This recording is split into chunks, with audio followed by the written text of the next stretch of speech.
left, right, left, right. And following all these knights came the man of the hour, His Majesty himself. And now all of you sitting out there on the benches, you are the citizens of Nuremberg. So when you see your king coming through your streets, you want to clap and cheer as loud as you can.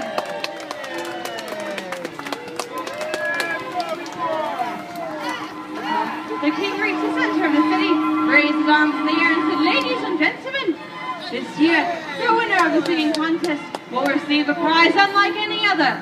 For this year, if you win, you will get to marry one of my beautiful princesses." Well, the crowd cheered. The king said, "Now, ladies, I see the looks on your faces. If one of you should happen to win, you will get to marry one of my most handsome knights." The knights all flexed their muscles, and the ladies screamed. With that, the king wished everyone good luck in the contest.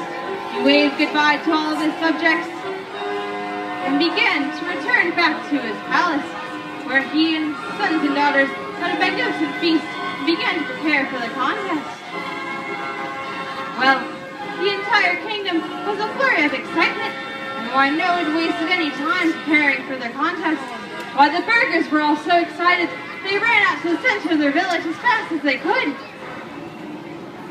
And the burgomaster decided it was time for everyone to start practicing.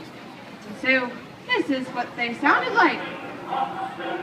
They all began to bounce back and forth and wave their food in the air, while the burgomaster was conducting everyone with her key.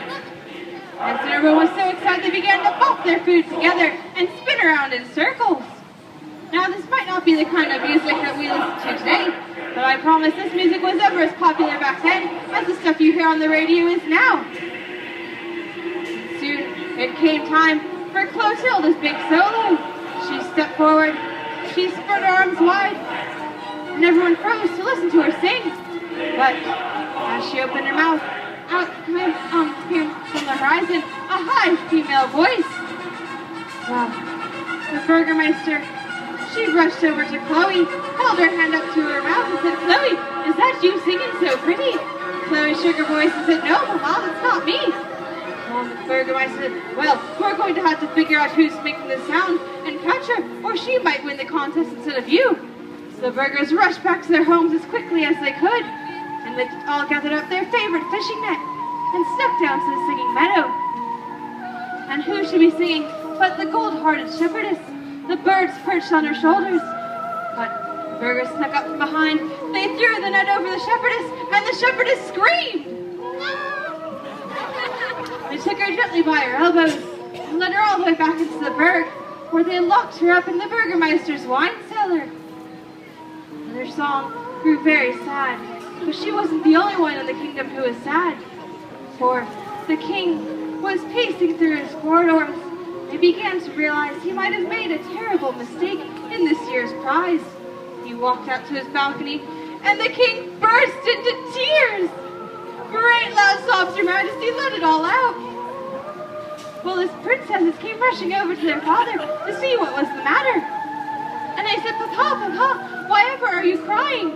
Well, he said, "Oh, princesses, I've made a terrible mistake. I said the winner of this contest will get to marry one of you, and I don't want to see any of you get married." Well, the princesses scratched their heads trying to come up with a solution. Then they raised their arms, jumped up and down, and said, Wait, Papa. What if one of us wins the contest? Then no one has to marry no one." Well, the king was so excited he threw his arms in the air and shouted, "Wunderbar! But, princess, if you're going to win the contest, you're going to have to practice on practice on practice. Can you do that?" The princesses smiled and nodded their heads.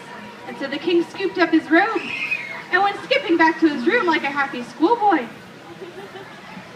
Or perhaps he just walked fast. He was very excited. He wanted to get back and celebrate.